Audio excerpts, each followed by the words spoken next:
Tapping కేసులో కేసీఆర్ ను SIT విచారిస్తోంది. Nandinagar నివాసంలో కేసీఆర్ ను ప్రశ్నిస్తున్నారు 6 అధికారుల సిట్ బృందంలో విజయ్ కుమార్, వెంకటగిరి, శ్రీధర్, నారాయణ రెడ్డి, కేఎస్ రావు, రవీందర్ రెడ్డి ఉన్నారు. 2వ అంతస్తులోని గదిలో కేసీఆర్ విచారణ కొనసాగుతోంది. మరొక గదిలో విచారణకు అవసరమైన అన్ని ఏర్పాట్లు చేసుకుంది సిట్. కేసీఆర్ ఇంటి పరిసరాల్లో 5 డీసీపీలతో బందోబస్తును ఏర్పాటు చేశారు.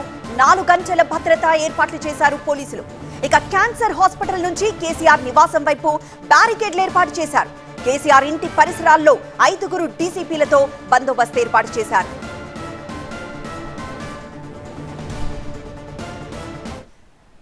నందినగర్ కేసీఆర్ ఇంటి దగ్గర నుండి మా ప్రతినిధి ప్రణీత మరింత సమాచారం అందిస్తారు. ప్రణీత, సుమారు 1 గంట నుండి విచారణ కొనసాగుతున్న నేపథ్యంలో ఎలాంటి మెటీరియల్ లేదా సాక్ష్యాల్ని సిట్ అక్కడికి తీసుకొచ్చింది?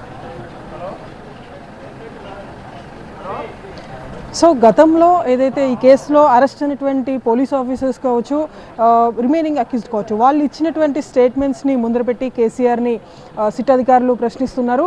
మొత్తం 6 మెంబర్స్తో కూడినటువంటి సిట్ బృందం ఎగ్జాక్ట్లీ 2:45కి నందినగర్లో ఉన్నటువంటి కేసీఆర్ నివాసం వద్దకు చేరుకున్నారు. సో ఎక్కడైతే కేసీఆర్ నివాసానికి పైన ఉన్నటువంటి 2nd ఫ్లోర్లో ఒక రూమ్ సెంట్రిక్గా మొత్తం ఈ విచారణ అంతా కూడా నడుస్తుంది. సో అక్కడ విచారణకు అవసరమైనటువంటి అన్ని ఎక్విప్మెంట్స్ని కూడా సిటీ కార్యాలయం నుండి నందినగర్ నివాసానికి తెప్పించుకున్నారు. ఎగ్జాక్ట్లీ 3:10కి కేసీఆర్కి సంబంధించినటువంటి విచారణ స్టార్ట్ అయింది ఫోన్ ట్యాపింగ్ కేసులో.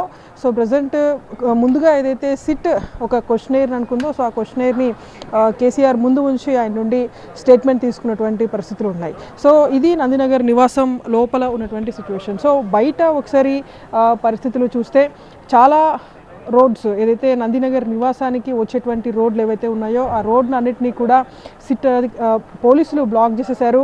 ఉదయం నుండి కూడా చాలా బారికేడ్స్ని ఏర్పాటు చేసి ఎక్కడికక్కడ కార్యకర్తలను స్టాప్ చేయగలిగారు. అండ్ నందినగర్ నివాసం లోపల కేసీఆర్ విచారణకు వైపు కొనసాగుతుండగా అటు బీఆర్ఎస్ భవన్ కావచ్చు, మినిస్టర్ క్వార్టర్స్ కావచ్చు, ఇలాంటి ప్రాంతాల్లో పలు చోట్ల బీఆర్ఎస్ కార్యకర్తలు ఆందోళన చేస్తున్నారు. సో వారిని ఎక్కడికక్కడ పోలీసులు నిలువరిస్తూ వస్తున్నారు.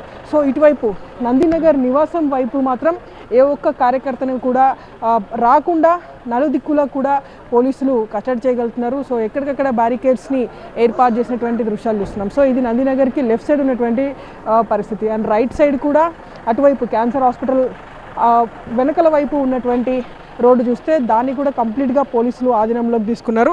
సో లోపల జరుగుతున్నటువంటి విచారణకు ఎక్కడ ఎలాంటి డిస్టర్బెన్స్ అండ్ బయట జరుగుతున్నటువంటి పరిణామాలకి లోపల జరుగుతున్నటువంటి ఇన్వెస్టిగేషన్కి ఎట్లాంటి అబ్స్టకిల్స్ రాకుండా అయితే పోలీసులు జాగ్రత్తలు తీసుకుంటున్నారు. కేసీఆర్ నివాసం సరౌండింగ్స్లో కూడా డ్రోన్లతో సహా సర్వేలైన్స్ని ఏర్పాటు చేశారు.